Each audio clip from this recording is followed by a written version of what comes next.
13 reasons why season 3 episode 1। Episode start करने से पहले मैं आपको कहना चाहती हूँ कि अगर आपने अभी तक सीज़न 1 और सीज़न 2 नहीं देखा है तो पहले आप मेरे चैनल पर जाकर वो एपिसोड्स देखिए ताकि आपको ये सीज़न ज़्यादा आसानी से समझ आ सके।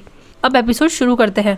एपिसोड की शुरुआत होती है 8 महीने बाद से और हमें आनी अचोला से मिलवाया जाता है जो कि लिबर्टी हाई स्कूल की नई स्टूडेंट है। पहले सीन में आनी को एक कपड़े को धोते हुए दिखाते हैं जिसपे लाल रंग का पेंट या फिर खून लगा रहता है।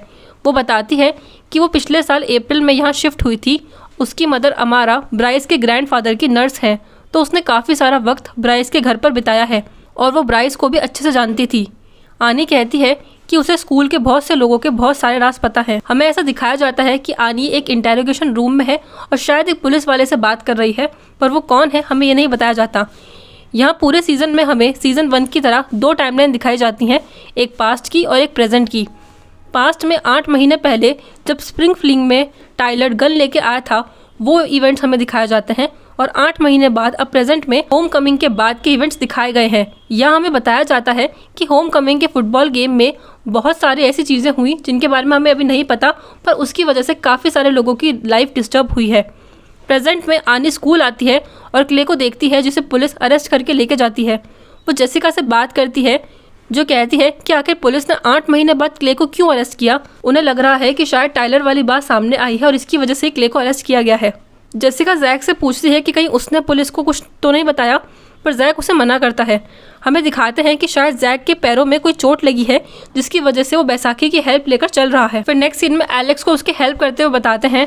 दूसरी तरफ जस्टिन टोनी को बताता है क्ले को पुलिस लेकर गई है। इन सभी को लग रहा है कि क्ले को टाइलर के केस की वजह से लेकर गए हैं, पर एलेक्स के डैड ऑफिसर स्टैंडॉल क्ले से ब्राइस के बारे में पूछते हैं। वो बताते हैं कि होम कमिंग के गेम के बाद से ब्राइस को किसी ने नहीं देखा है और ना ही उसकी कोई इन्फॉर्मेशन है, यानी कि ब्राइस ऑफिशियली मिसिंग है। उसके बाद स्टैंडॉल क्ले को उसका बाइक लॉक दिखाते हैं जो उन्हें ब्राइस के रूम से मिला है, पर क्ले को नहीं पता कि वो वहाँ कैसे पहुँचा। यहाँ हमें ये भी पता चलता है कि होम कमिंग के कुछ दिनों पहले क्ले ब्राइस से मिलने गया था और उसे धमकी दे रहा। इस बात पर क्ले कहता है कि वो एक दोस्त की हेल्प करने गया था। इसके बाद ब्राइस की मदर नोरा वॉकर क्ले से मिलने आती हैं और कहती हैं कि क्या क्ले के पास कोई भी इन्फॉर्मेशन है, पर क्ले को कुछ भी नहीं पता रहता।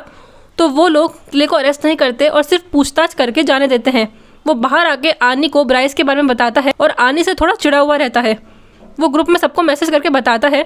जैक और जस्टिन मॉन्टी को बताते हैं कि ब्राइस गायब है और मॉन्टी कहता है कि शायद ब्राइस ने ज़्यादा पी ली होगी और कहीं चला गया होगा, पर वो जल्दी वापस आ जाएगा। फिर जेसिका को प्रिंसिपल के साथ बात करते हुए बताते हैं और हमें पता चलता है कि होम कमिंग पर लिबर्टी हाई स्कूल और हिलक्रेस्ट स्कूल का फुटबॉल मैच था, जहां जेसिका को, जो कि अब स्टूडेंट बॉडी की प्रेसिडेंट है, उसने और उसके साथियों ने इस मैच में एक प्रोटेस्ट किया था क्योंकि हिलक्रेस्ट की टीम में ब्राइस भी था।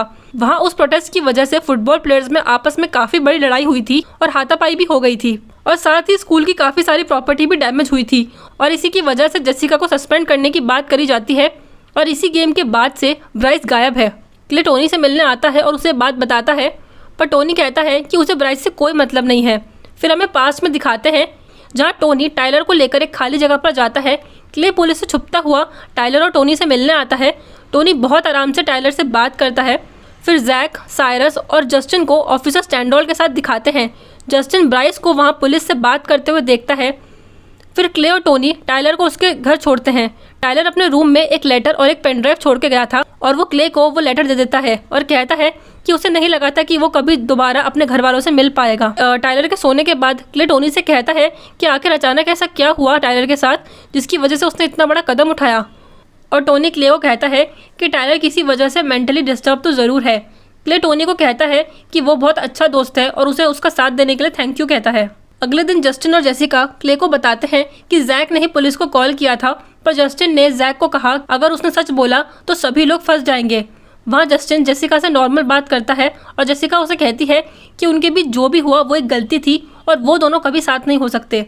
सबसे बात करते हुए क्ले कहता है कि उन्हें टाइलर की हेल्प करनी चाहिए, पर जैक वहाँ पे कहता है कि वो किसी को कुछ बात नहीं बताएगा, पर वो उन लोगों का साथ नहीं दे सकता। और जैक के अलावा बाकी सभी लोग क्ले की हेल्प करने के लिए और टाइलर का साथ देने के लिए और उसे ठीक करने में क्ले की मदद करने के लिए तैयार हो जाते हैं। इसके बाद वो सभी लोग एक शेड्यूल बनाते हैं कि कौन किस टाइम टाइलर के साथ रहेगा और सभी लोग थोड़े डरे हुए भी रहते हैं क्योंकि वो सभी टाइलर का राज छुपा रहे होते हैं।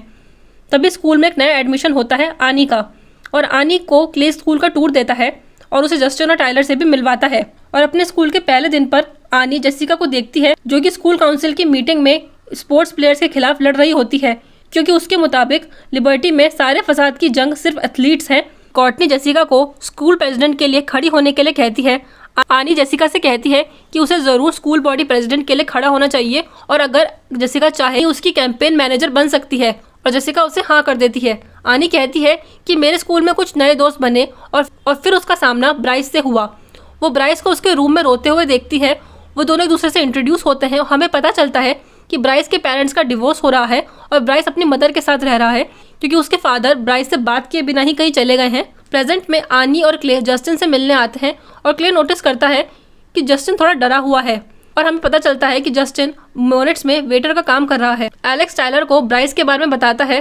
क्ले आनी से पूछता है उसका बाइक लॉक ब्राइस के कमरे में कैसे पहुंचा, पर आनी उसे उसका कोई जवाब नहीं देती। आनी बैकग्राउंड में कहती है कि जिस ब्राइस को वो जानती है उसे कोई नहीं जानता था और उसे याद आता है कि एक बार वो पूल में रहती है और ब्राइस उसे देख रहा होता है।